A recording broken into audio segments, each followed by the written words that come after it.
Renal cell carcinoma, इसको हम ग्रेविट्स tumour या हाइपरनेफ्रोमा भी कहते हैं।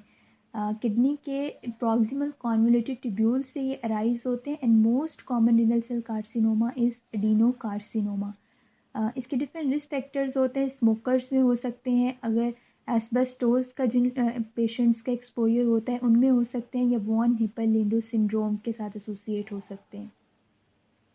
रीनल सेल कार्सिनोमा डायरेक्टली जो सराउंडिंग में स्ट्रक्चर्स पड़े होते हैं वहाँ तक भी स्प्रेड कर सकता है, और रीनल वेन के थ्रू इंफीरियर वेना केवा में भी स्प्रेड कर सकता है। ये बहुत इंपॉर्टेंट इसका मेट्स है, इसको सर्जरी के दौरान रिमूव करना पड़ता है।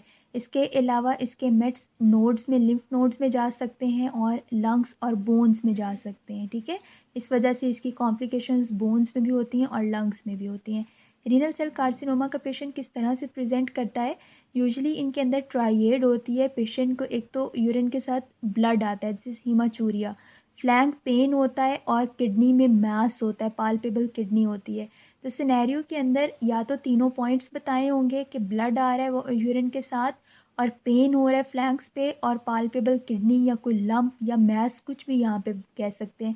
और जो इसकी पेन है वो ड्रैगिंग पेन होती है, ड्रैगिंग जिससे किसी कोई चीज़ बहुत भारी नीचे की तरफ ड्रैग कर रही होती है और साथ पेन हो रहा होता है, बिल्कुल उस तरह की इसके अंदर पेन होती है।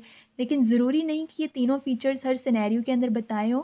अगर पेशेंट ओल्ड एज है और हीमाचूरिया काफ़ी देर से है तो भी हम उसको समझेंगे कि ये रीनल सेल कार्सिनोमा ही है। ठीक है, ज़रूरी नहीं कि ये सारे पॉइंट्स ही बताए हों। रीनल सेल कार्सिनोमा अगर मेल्स में हो तो लेफ़्ट साइडेड वेरिकोसील हो सकता है, क्योंकि लेफ़्ट साइड की जो टेस्टिकुलर वेन है वो रीनल वेन के अंदर जाके ड्रेन होती है, और फिर रीनल वेन उसको इंफीरियर वेना केवा के अंदर ड्रेन करती है। ठीक है, तो इस वजह से अगर किडनी के अंदर ट्यूमर होगा वो क्या करेगा, वो इस वेन को ब्लॉक कर देगा। एज ए रिज़ल्ट सारा जो वीनस ब्लड है वो टेस्टिस के अंदर एक्यूमुलेट होने की वजह से लेफ़्ट साइड पे वेरिकोसील होगा, अगर मेल्स में ये ट्यूमर हुआ तो। रीनल सेल कार्सिनोमा को इन्वेस्टिगेट किस तरह से करते हैं? बिकॉज यूरिन से रिलेटेड है तो यूरिन एग्जामिन करेंगे। इसके अलावा हम renal function test, mean creatinine और यूरिक एसिड लेवल को हम मेजर करेंगे। एक्सरे, और इसके अलावा एक क्वेश्चन आता है कि रेडियोलॉजी हम क्या क्या करवाएंगे। तो रेडियोलॉजी में X ray, KUB, intravenous urography, ultrasonography, contrast enhanced CT scan, MRI, X ray chest, bone scan, ये सारे रेडियोलॉजी में ही आते हैं। मीन कि ये सारे रेडियोलॉजिकल इन्वेस्टिगेशंस हैं रीनल सेल कार्सिनोमा के। इनमें से gold standard radiological investigation is contrast enhanced CT scan. Renal cell carcinoma की TNM क्लासिफिकेशन के अकॉर्डिंग हम इसकी स्टेजिंग किस तरह से करते हैं?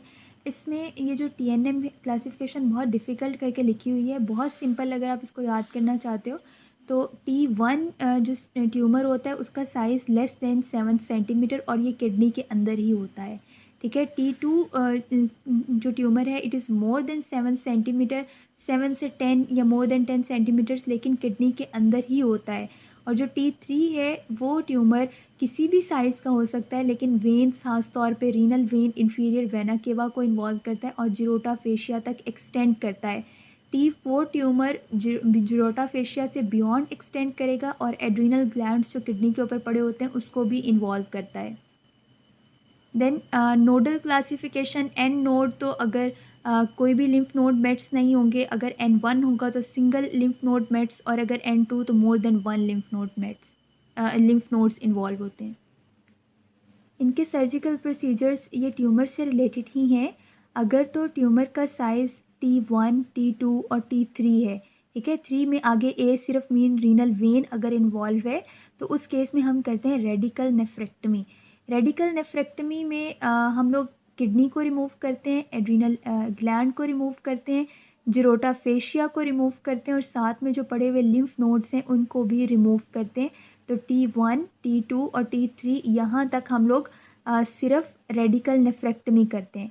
अगर ट्यूमर एडवांस हो गया, जिस तरह से T3B और 3C के अंदर इंफीरियर वेना केवा भी इन्वॉल्व होता है, तो उस केस में फिर हम लोग ना सिर्फ रेडिकल नेफ्रेक्टमी करेंगे बल्कि साथ इंफीरियर वेना केवा के अंदर से उस ट्यूमर मास को भी रिमूव करेंगे।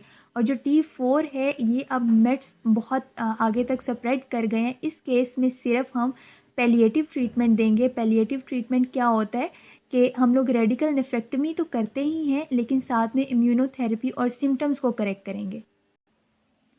This is radical nephrectomy. इसमें हम किडनी, फेशिया और नोड्स को एक्सरसाइज करते हैं और 2 अप्रोचेज़ होती है मीन के हम ट्रांसपेरिटोनियल या इंट्रापेरिटोनियल अप्रोच के थ्रू इसको रिमूव करते हैं, किडनी को और साथ में पड़े लिम्फ नोड्स को, ग्लैंड को। अगर किडनी साथ में इन्फीरियर वेना केवा को भी रीनल सेल कार्सिनोमा इन्वॉल्व करे तो फिर हम रेडिकल नेफ्रेक्टमी के साथ इन्फीरियर वेना केवा से उस ट्यूमर को भी रिमूव करते हैं, ठीक है। और जो T4 है उसमें हम सिंपल पैलिएटिव ट्रीटमेंट देते हैं। एक और क्वेश्चन पूछ लेते हैं कि रीनल सेल कार्सिनोमा कौन सी पैरानियोप्लास्टिक सिंड्रोम्स के साथ एसोसिएटेड होता है? सेरिबेलर हिमेंजियोमा, हेपेटोसेलुलर कार्सिनोमा और गैस्ट्रिक कार्सिनोमा, ठीक है। एक और क्वेश्चन भी पूछ लेते हैं कि कौन कौन से हम सर्जिकल प्रोसीजर्स करते हैं।